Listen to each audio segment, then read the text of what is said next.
All right. Hello, everyone. How are you guys doing today? Today, you guys are tuned into another episode of Cuffing Season. And for today's episode, it is titled Before I Say I Do, Watch This. That's the name of this whole entire thing. So in the water here, you can see it says wait. So Pastor Jay is joining to kind of get in this conversation again with Cuffing Season. Tell everybody, hey, Pastor Jay. Hey everyone, hope everybody's having a good afternoon, evening, or morning, whatever time you're listening. We hope that everybody's going to enjoy this show.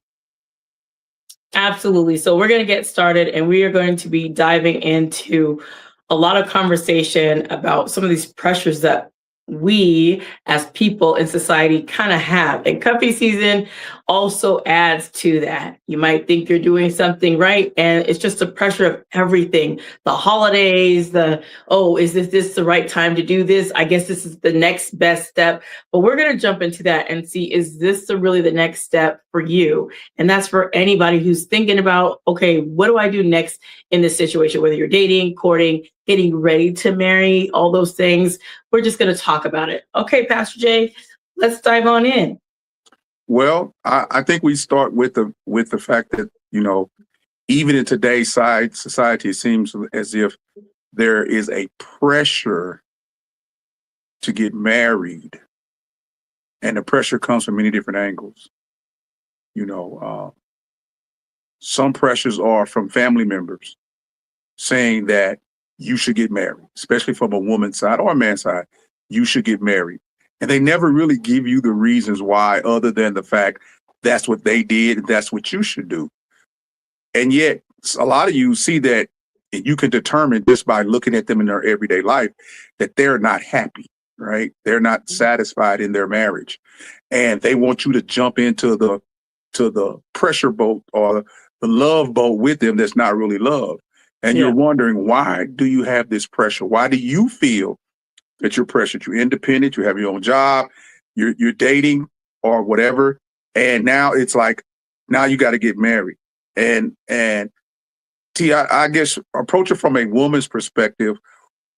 Let's start with family pressure. What was it like for you to go through the family pressure of being married? What led up to the family pressure? So I think for me in my situation was my family was very abusive and strict. Mm-hmm. And so I wanted to escape that. I wanted to get away from that. I was tired of that. So there was that aspect. Then the other part was the pressure from my mother. Like, you're grown, you need to get up out of my house. So the next thing is, well, how am I going to do that? I can't just get out of here. How do I get out of your house? How do I do that? So my first avenue before I ran to go get married is I tried to do it the way that I would do by myself. I ran to the military first as my escape. That was my first thing. Like, okay, I'll be on my own. I'll take care of myself. I don't need to marry nobody. I'm going to go do a career in the military. Well, then that fell through and I had to come back to family. So next pressure, I'm still listening to my mother because I ended up back with her again, ended up back with my family. You need to get out of my house. So caught the first thing moving, which was my ex-husband. And of course, when he came and saw all the different things that I was doing with my family, it's like, you know what? If you marry me, you'll never have to wash a dish again. You'll never have to do any of that stuff, right? You'll never have to do those things. And to me, that sounded great because I was always doing all the stuff for my family. So if you already come from somewhere that you're always washing, doing for the family, and they don't really care, and someone says, I'm going to take you away from that life, you're like, great. I don't want to be here. I don't want to do that. So for me, I had all these different things that were vying for not just my attention, but vying for me to get out and escape. And I found someone that was going to help me to escape. Was I in love with that man? I was not in love with him. I needed to, in my way, use him to get out of my situation because I didn't want to stay with my family. They were abusive. I didn't know what other way to get out of that toxic, abusive situation because I've been in that my entire life. And here he came. So, well, and you mentioned the toxic situation. That was the pressure for you. And was there any kind of pressure for you to legitimize yourself as a woman? Did you feel that pressure from anybody, friends or family, that you had to be a full woman, you needed to get married? I think that would have happened when I had moved in with the ex-husband, right? And we were just dating, but we moved in together and the pressure was like, okay, well, I know I'm pregnant, number one, and I knew we are living together. That's a bad thing, but I want to try to make it right. I was like, okay, you finally got divorced from your ex-wife. Let's go ahead and do this. Baby's coming. Let's do this, right? Because my mother already said, the man's separated, meaning this as a Christian woman.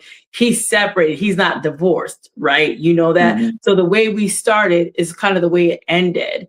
I was like, okay, well, I'm not trying to break up. It's almost like, but he's still married and you're messing with a married man, although he's separated. He's not divorced yet. So when the divorce finally happened, then I was like, okay, well, we need to get married now. We need to do this now. And the reason why you needed to get married is because you were pregnant. Right. Okay. Did anybody actually say that, or was that something that had been formulated in your head from years of experience, just listening to other people, maybe even religion, church?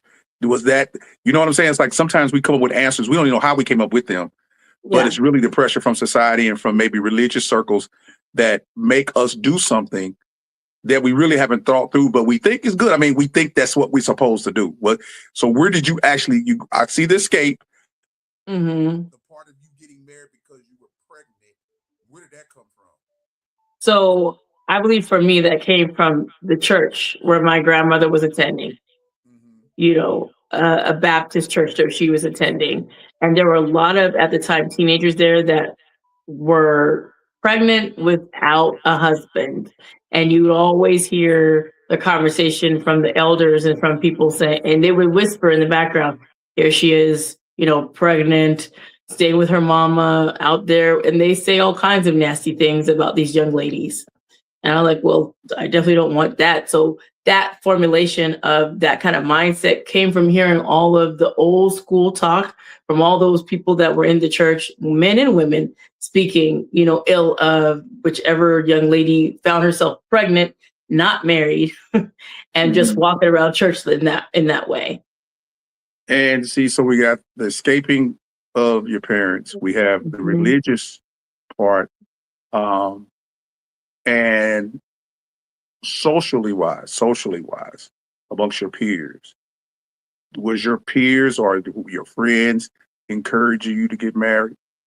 No, none of my friends were. And since that was one of the things that ended up happening, like after I got married, the girlfriend who I had, who I knew at that time since sixth grade, she was so jealous of the marriage after it happened. She didn't have any idea why I was married, had no context to it. She would just say, you're a rich B. I was like, what the? Every time I come around, you're pregnant. Every time I come around and you're married. I was like, you have no idea what kind of marriage this is. But she wanted to be married so bad herself. Yeah, and that's the part we're going to get to later. The pressure to get married. Mm-hmm. That word married, become a Mrs. Mm-hmm. On the female side. Yeah. Become a Mrs. to get those 3 letters behind your name. And what I found out is over time is that pressure, whatever the pressure may be, whether it's your family, whether it's religious, whether it's social pressure, it's not the way we should approach getting married. Because you said it, what kind of marriage? Right. See, that's where we get away from it, because everybody talks about divorce. Divorce rate is so high. But divorce rate would not be high if we would really take our time to examine marriage in itself, ourselves in marriage, and what marriage should look like. Because the divorce rate is so high, because everybody's considering shacking, if you want to use that word, or living together without the commitment, or living together with a pseudo commitment, then marriage becomes distorted, right? Mm-hmm. Marriage becomes distorted. So you have a generation of men and women who haven't seen what marriage really was. You're at the point now where grandma and grandpa might have been married. Back in my day, your grandpa and grandmother at least was married once or may remarried. But now you may have, a couple of generations of there's no marriage. Yeah. But there's children. Right. Okay? So then somebody comes along and says, I want to be married. but it's the kind of marriage that's so important. You know, and again, it took me a minute to understand this. It is the kind of marriage that's important. And that's what we don't investigate more of. Because if we move in fear, because what you basically did is move out of fear and frustration on the first one, and then out of coercion of fear in religious circles, then we end up doing something that can really cause detriment to ourselves. You know, the religious thing, it's better to marry than to burn. The sexual part, whereas having agreed upon sex before marriage is fornication, and fornication is a sin, and God is going to whatever you want to add to it. Okay. Right. Fornicators, adulterers will not see the kingdom of heaven. We know we see that, right? Right. But what I've seen is that getting married just to have sex is not good either. Right. Right. Right. Committing yourself, it's not getting married just to have sex. Actually, to me, bruises or seems to downgrade what marriage is, because at that point, if you're just getting married to have sex, you're just moving out of lust anyway. Yes. You know, you're not moving out of commitment. You're not moving out of love. You're not moving out of sacrifice of yourself for another. You're moving out of pure lust to handle that one sin. Yeah. But I think it should be a sin to marry and you don't understand what marriage really requires. Right. You know, and we've been told in society that it's better to be married with children and have the father in the home. But we've learned and discovered, and by your story, you can tell a little bit of it. Yeah. You made that move. You did get married, but then what happened? Domestic violence happened. Okay. Yeah. Domestic violence happened. Yeah. And so, yeah, go ahead, Pastor Jay. No, go ahead. I said, you know, when you think about, when we were talking about just earlier, the kind of marriage, I didn't know the kind of marriage I would be in would be a domestically violent marriage. I thought, I've married this person. Okay, I've got kids. All right.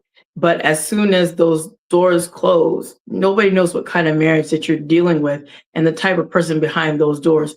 You'll never see them. But because I lived in that marriage, I got to see what kind of marriage I was in. All kinds of sexual debauchery in my marriage, all kinds of people with the marriage bed not supposed to be defiled, clearly defiled in all kinds of ways, right? A lot of things going on that a marriage should not have. One person, husband and wife. There was multiple people, understand? So it's not just that. There was, of course, cheating on both sides, right? Trying to escape, but we're not leaving each other. And then if I do, there's this whole control thing. It was a circus of a marriage, and none of it was ever godly. None of it was covenantal at all. It was not. It was all power, control, lust, infatuation, you name it, it was there.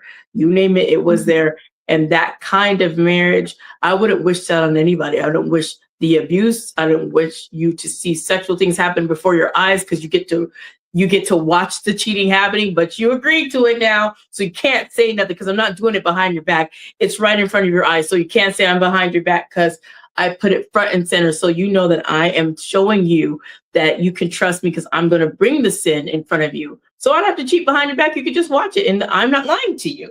So you know about it and agree, okay, you didn't do it behind my back, but I'm watching you have a whole relationship. And you were expected, because of your faith in God, to stay there, because they would use the fact that you can't divorce them because you made your vow to God, but they didn't make their vow to God. Right. Be submissive and stay. Yeah. Right. Yeah. They know that one part of the Bible of men, wives obey, or wives submit to your husbands, but they don't read their part of what they're supposed to do. And They use it against you. And then you're in a marriage based upon circumstances or financial reasons, but there's really no commitment in love and sacrifice. And so many marriages, you know, are made in these situational marriages, whereas a decision is made to put on a face before friends and family and God that I've done the right thing. But have you really? Have you really? Because in a sense, in your sense, your children had to grow up traumatized with the abuse that you had to endure in the marriage. Right. Whereas if you just would have had a child or the children by him and he wasn't around, we can't say it would have never happened, but it would have been homegrown Right. abuse, right? You'd Right. have had more freedom to run away or get away or things of that nature. So marriage that is not really understood biblically as a marriage is not a marriage at all. It is not. It's just a matter of time. And again, you can have a biblical marriage and not necessarily, I'm not going to say be a Christian per se. If you have good morals and values and you understand that your job as a husband and wife, and you understand your roles and you accept them, that's good. But to just get married for just to be married is a very dangerous thing, because 90% of the time it never turns out well. Yeah. You got a broken family, kids are traumatized, both spouses are traumatized. They are so traumatized, whereas they normally soon get into another relationship and they bring that trauma to that relationship and it starts all over again. Right? Right. It starts all over again. For the male side, the thought is marry the woman because she's pregnant. Mm-hmm. Now, you might have had sex with her and wasn't considering her getting pregnant. But now, because of the pregnancy, you're supposed to marry her and, quote unquote, make her honest woman and do the right thing. Right. And what I've seen, what I've grown up with, is I haven't seen that just necessarily be the right thing per se. I know it works out sometime, but you got two people who just only reason they're together, they had sex at that time. You roll over one day, you look at the person that you married to and you have a baby and you wonder, how did I get here? Right. You know what I'm saying? Like you roll over, like you come out of the ether, like, you took the red pill and you're like, what am I doing here? Right. I know I love my child, but this person, we don't even really know each other. Right. But we're going through the motions as if we've known each other. We've known each other sexually, but we really don't know each other. We don't know each other's real habits. We just had a good time and we got caught up. So now we throw marriage into the mix. And I think that's the worst thing that you can do. It is. It truly is. Even for religious sakes, it's the worst thing. Too many pastors I've watched and I counsel some couples where really they got married because the pastor said they need to get married. The pastor said they need to get married because they had a child. They have to get married. God is not going to bless them. No, let me reverse this. God is not going to bless them and they're under some kind of curse. Now, he may not say that, but if God's not going to bless me, then I got to be under the curse, right? The end result is I'm under a curse. Right. It's implied. It's implied. Yeah. It's felt. It's the mothers are looking at you. I can tell you that church witchcraft is strong. It's so strong because I label anything that's manipulation to make you do something that you wouldn't normally do is witchcraft. Yeah. And I got my own witchcraft story. I was dating this young lady and she was living with me back when I was in my 20s, right? And her mother had a friend who was a pastor. And the mother was going out of town and it was his anniversary or something. And the mother told the daughter, well, that I was dating, let's take a check. You take a check over to him. I'm like, I'm not going to leave his name. You take a check over to him. Okay. And we did, no big deal. Take a check over. I wasn't really in the church. She wasn't in the church, but her mother knew the guy and the pastor and they were friends. And okay, we went to service, took the check over. Well, we started going. Now, I'm divorced with 2 kids. She's never been married with 2 kids. So we got babies, like 3 car seats. Going to church. But we living together, as they say, shacking as husband and wife, the benefits on my end, the benefits on her end. We're living our life. And it started subtly, to the point that when the pastor, at any point in time during his sermon, he may say, Brother Sutton and Sister Smith, I'm going to say Smith, I'm not going to give her name, y'all need to get married. Mm. And then he go on, finish doing what he need to do, right? And of course, when he holler out my name, they turn around and look. And when he says that, they all look, right? So all Yeah. eyes on us. Yeah. And we're sitting there. So think about that goes on for a couple of months. Wow. Okay. That goes on for a couple of months. Not every service, but enough to where I can say it's using manipulation. Mm-hmm.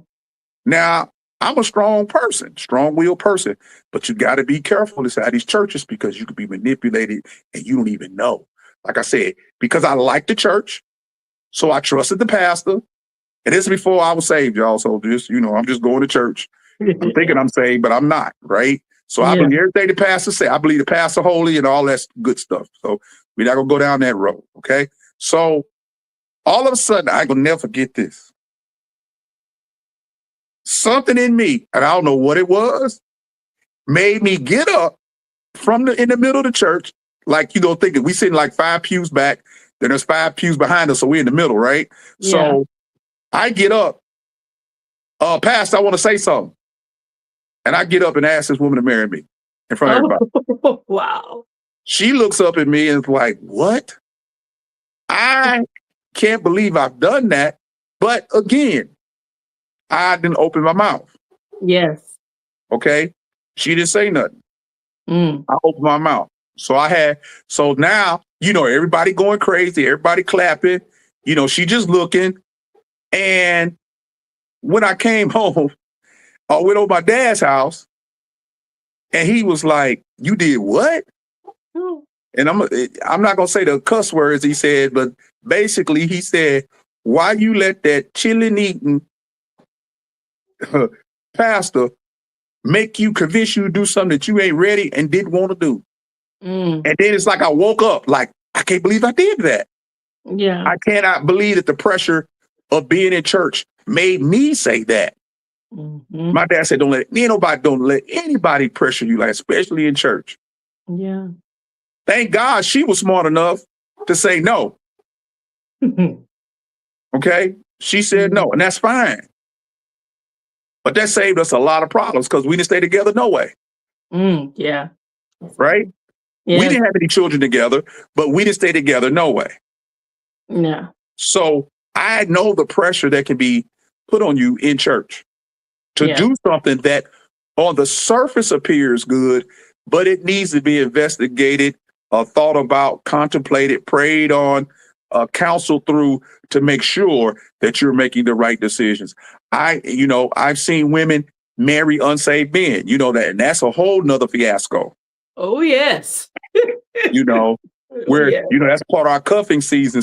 You marry a man, the man tricks you or you trick yourself. We're not going to go through the many ways you be tricked, but you marry a man that that's not saved. Right. And he tells you whatever he needs to tell you. He's spiritual. He know God, whatever. We don't go in all of that. Right. But you marry him and you find out that not only does he is not saved, he don't care for your God or your church. Ooh. But you done married him, and you got to ask your question: what pressured you to marry him? Mm-hmm. What pressured you to marry him? Were y'all having sex, and you the church person? You figure the only way, again, here we go, to have sex, I'm gonna go ahead and get him to marry me, or I'm gonna marry her. No, you shouldn't try to get a person to marry you. You should stop having the sex. Right. But you don't want to do that, right? You don't want to do that. You want to continue to do what you want to do. Okay. So you marry this person who's not into God. And I'm going to say this, you get what you get. You know what I'm saying? Yeah, it's natural consequence. That's a consequence of your decision. And like I've learned, God don't have to chastise you by doing something to you. He lets the natural consequence of your bad decision whoop on you in itself. Yeah. Yes.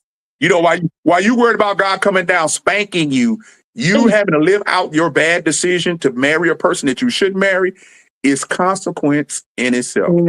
Yes. Okay. Yeah. And this is a warning to all of you. Don't do it.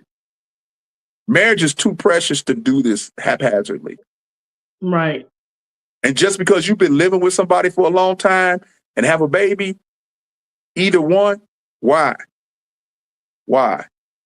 The question should be is why after 6 or 7 years, why are you getting married now? What's What the what has yeah, changed, right? right? What's the motive? What's the agenda? Yeah, Why all of a sudden? Why do things change? yeah. I wondered that too, And Pastor is there, Greg. hold on, Yeah. but is there evidence of change? Where's the fruit of change, right? Yes. The Bible always talks about you know a tree by its fruit. Mm-hmm.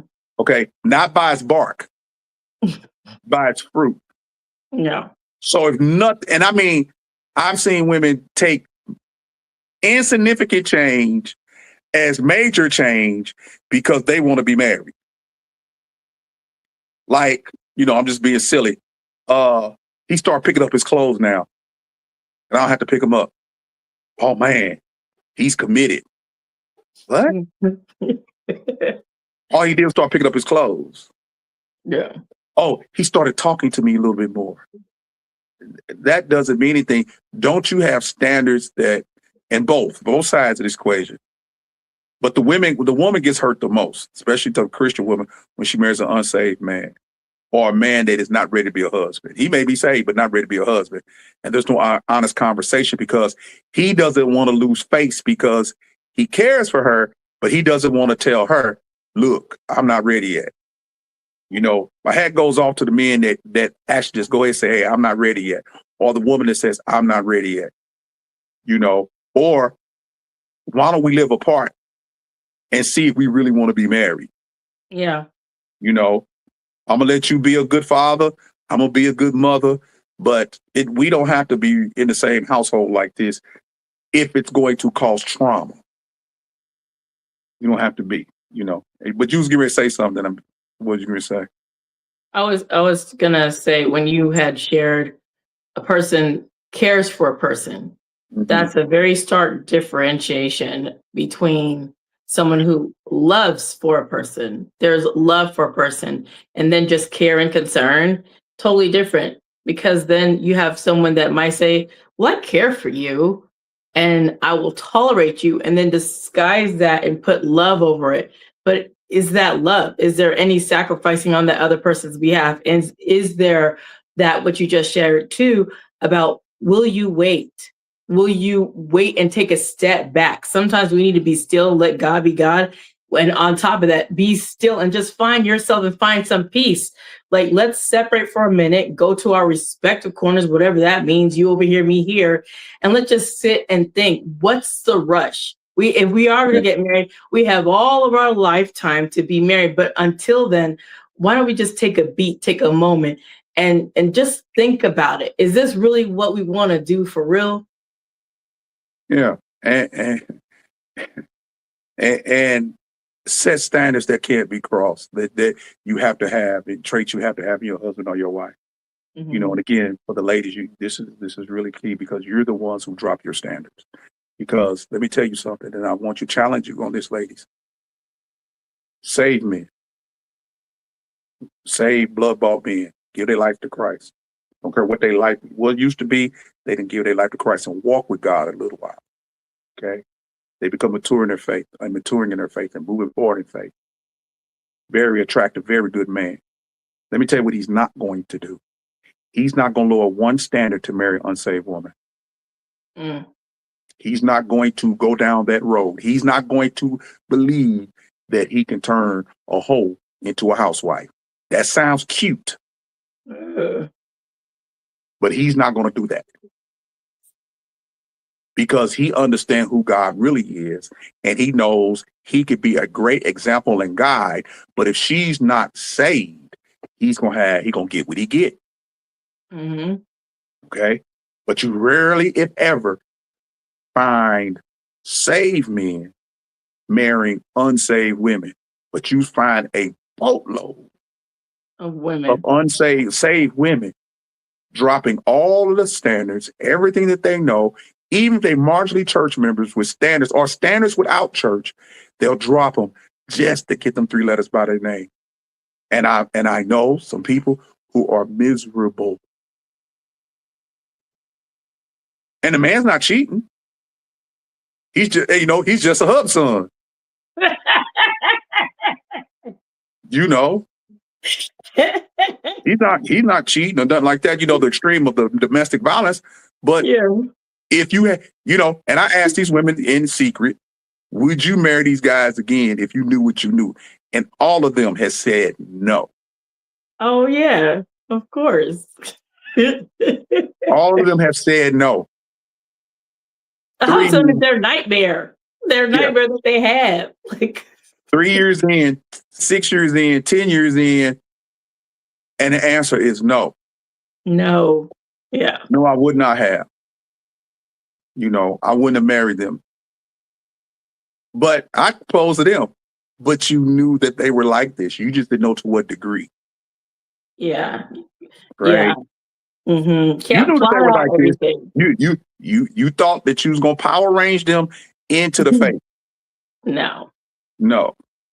Can't do But see, it. men don't take that chance. Mm-hmm. He looking for the blood-bought queen. Yeah. Right? He looking for her. So those are the kind of things that, you know, the pressures of being married is so great. It's a 2026, 2020s, man, probably in the last 20 years. You got one end where it says, don't worry about marriage. Yeah. But now we've included married being two people of the same gender. Mm. So now you got another pressure on a group of people to get married. Right. That can't be in a covenant relationship like that because God didn't ordain their covenant. God didn't ordain them to be a covenant relationship like that. Yeah. So even though they may think they are, under God's auspices, they're not. Now, there's nothing against them. The laws of the land, we talking the difference between the laws of the land say you can do that. Okay, fine. The laws of the land used to say a lot of things that's been outlawed. Yeah. Okay, but the word of God never changes. Mm-hmm. Right? The spirit of what the word of God's trying to do with marriage. Marriage is supposed to be the union between a man and a woman so they can make children. Yeah. Be fruitful and multiply. You know. But we see even in history, when Solomon married all those women, he loved them in a sexual way, but what he loved was they provided him political cover from his enemies. Because if I married my enemy or potential enemy's daughter and he's a king too, then my father-in-law is not going to let nothing happen to me. Mm-hmm. So a lot of times in history, what you see is marriage out of convenience or for political reasons. Yeah. You know, to keep the money in the family, to keep the bloodline. So marriage has been really messed up a long time. Yes. You know, and we have now, just again, marriage out of convenience. I mean, ask the hard question. You sitting there, you about to get married. Tell me how you love me. Tell me why you love me. Yeah. And if you get stuff like you're a nice person and those little superficial things, if they can't go into depth, whether male or female, they don't love you. And they're telling you they probably really don't want to marry you. They're being pressured somehow, or maybe you're pressuring them to marry you. Mm-hmm. You know, maybe you're the catalyst for their marriage. They're tired of feeling as if, or you saying that when you gonna marry me, this, that, the other. But see, if you were by yourself, you wouldn't have to ask them questions. Yeah. And even if you did, it wouldn't be an everyday thing because you would have your separate places of abode. Mm-hmm. But this marriage thing is something else because it's horrible when you watch the kids go through what they have to go through. Yes. You know? Yeah. And my children was subject to that. So I'm not talking from I'm way up here, you way down here. My kids had to go through the trauma of divorce. Mm-hmm. You know, wasn't no physical abuse. It was, we got married because she was pregnant. Mm. You know, did I learn to love her as being a mother? Of course I did. But the pressure. Think about it. So I got bamboozled twice in a sense. You know, And each time, and see, I'm the kind of guy, I'll take responsibility. Yeah. I shouldn't let the religious part bamboozle me, and I shouldn't let the pregnant part bamboozle me. Yeah. Because I was not in love with neither one. Mm-hmm. You know, do I love my 2 children that come out of that marriage? Yes, I did. And yes, I do. They're grown now. But if I had one thing that I would tell both of them, whatever you need to do to make sure and set a standard for, don't lower it. Mm-hmm. If they are disrespectful to your parents, remember, they have an air of disrespect about them altogether. And if they're disrespectful to your parents, they're disrespectful to you. And if you can't see that, that's on you. Right? That's on you. You know, kids are, you know, these adults, children are headstrong. Mm-hmm. They make more money. They're making big decisions out in this world, but sometimes they need to slow down and listen to the wisdom of the mistakes of their parents. And the mistakes of others. And the mistakes of others. Mm-hmm. Yes. True wisdom is you don't have to go through it. You can listen to it and say, I don't want to go that way. I don't want that. Yeah. I don't want you that. know, I told my son all the time, don't be like me, be better than me. Mm-hmm. And I can say, thank God that he has, right? Thank God that he has. I pray my daughter will continue to do so also. Like, think this thing through, think marriage through, think your next job plan or whatever it is you're doing, think it through, weigh some stuff. Because if it becomes a bad decision, the only person got to live with it is you. Yeah. But if you have a child, they're going to be affected too.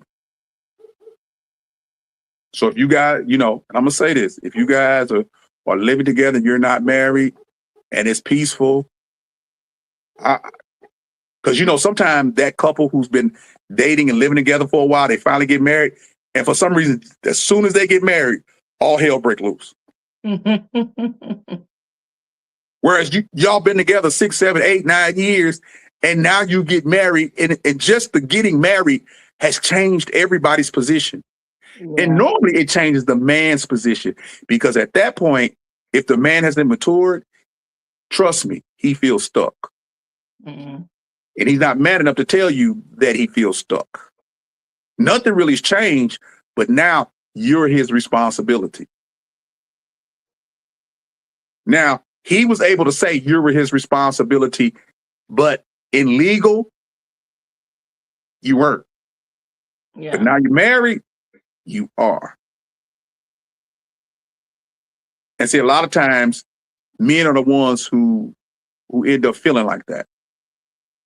You know, the woman, you know, a lot of times she just keep on living like she's been living. She figuring 9, 10 years in this, it's just, you know, as they say, just a piece of paper, but that ain't the way that man thinks it. It's not just a piece of paper. It's I'm hooked to you. Your last name is my last name.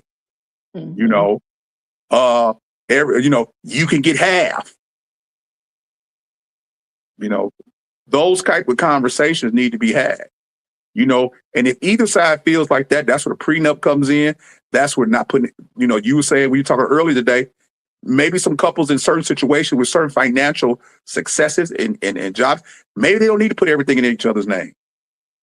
True. You know, maybe they could have one bank account and keep all the rest of their stuff separate. Mm-hmm.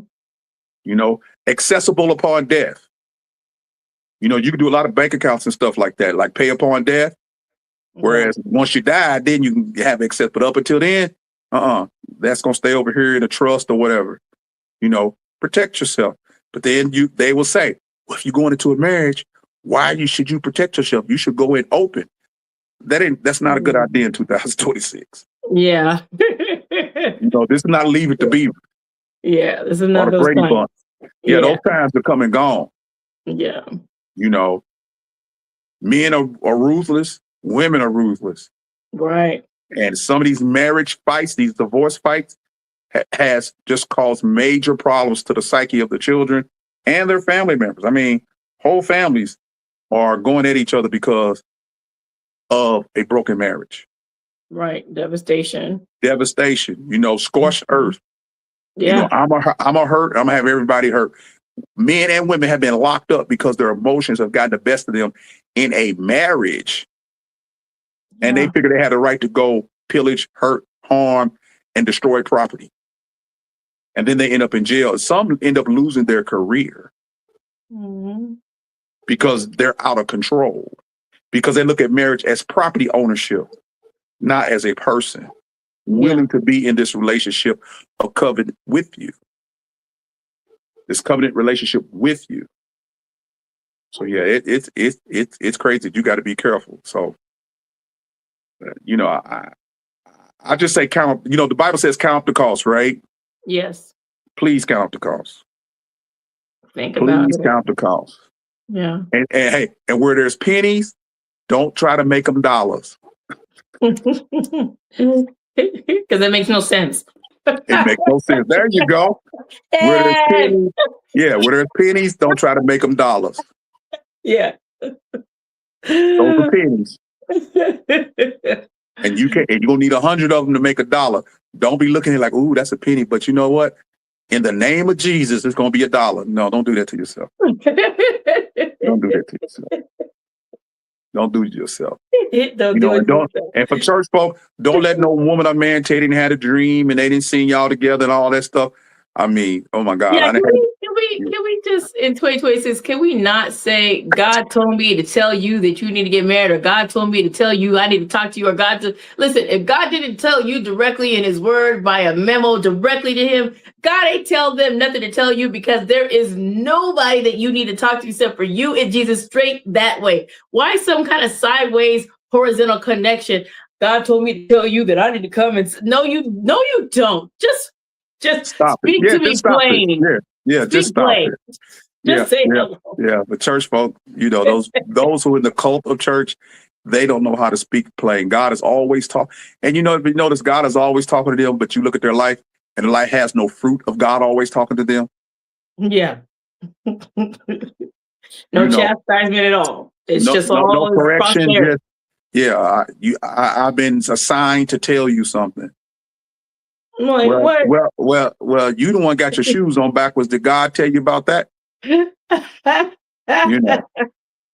Well, yeah, I don't, that, like you said, when people talk like that, don't listen to them, especially when it comes to marriage.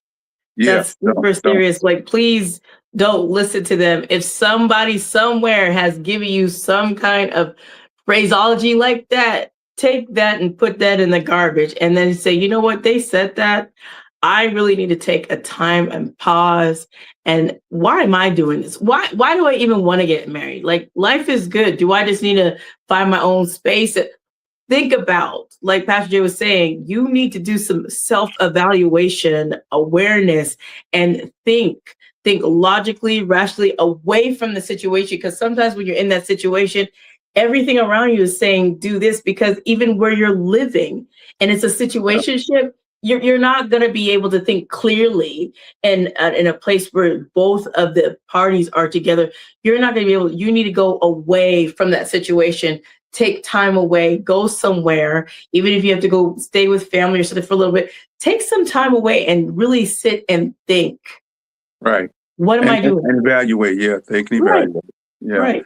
And set your standards and keep them. Set your standards and keep them. Don't lower them, ladies. Because that man who's saved, that man who's a good man, is not going to lower his standards. Yeah. Remember, he wanted you to dress a certain way, wanted you to get your nails done all the time, wanted you to have your hair whipped all the time. He didn't lower his standards. He made you rise to his standards because you wanted to be with him, so you did what you needed to do. It should be reciprocal. And I know what you want more is to feel secure with him. Not just walking down the street with him. I'm talking about in an overall thing, whereas if push came to shove, would he deny you? Would he deny you? Not the baby, you. Not the children, you. And then the next question would be, if you didn't have children, would he even be asking to marry you? Yeah. Or you didn't have some kind of other third party connection, would he even be mentioning marriage? Yeah. Yeah. So yeah, I just say keep, be vigilant, keep praying. And again, the problem with divorce is not marriage. And again, before you walk down that aisle, check this out, listen and think about it and ponder and go through it in your mind. Do you really, before you say I do, think about it, Yeah, absolutely. Think about it. Yeah. So that's all I got. Well, that we're good to go with that. Stick a fork in us. We're done. So I love it. So Right. with that, Pastor Jay, you want to go ahead and share anything before we wrap ourselves up? Oh, well, yeah. For today, I'll just say, I always want you to be encouraged, blessed, and at peace and walk in the truth of the Lord. Please check out the Walk in Truth TV YouTube page and go to our website at www.witcfc.com, and you can contact us through that website and look for opportunity to partner with us and possibly donate. We want to thank you in advance for all your prayers. And again, we just want you to walk in truth. Absolutely. So thank you guys for tuning in with us. Myself and Pastor Jay, we love doing Covet Season. We'll be back because we still have some more episodes to do before we get to the end, which will be February 14th. Sometime we'll get done. So just keep your eyes peeled, your ears peeled for when we come back and do some more Covet Season, because we're not done yet. Okay, we're not finished. So we're going to get out of here. I just want you guys to remember to be blessed, motivated, and always inspired to do what the Lord lays on your heart. You guys take care, and we'll see you again real soon. See y'all later. Bye-bye. Bye. God gets through his word. It's God's gift.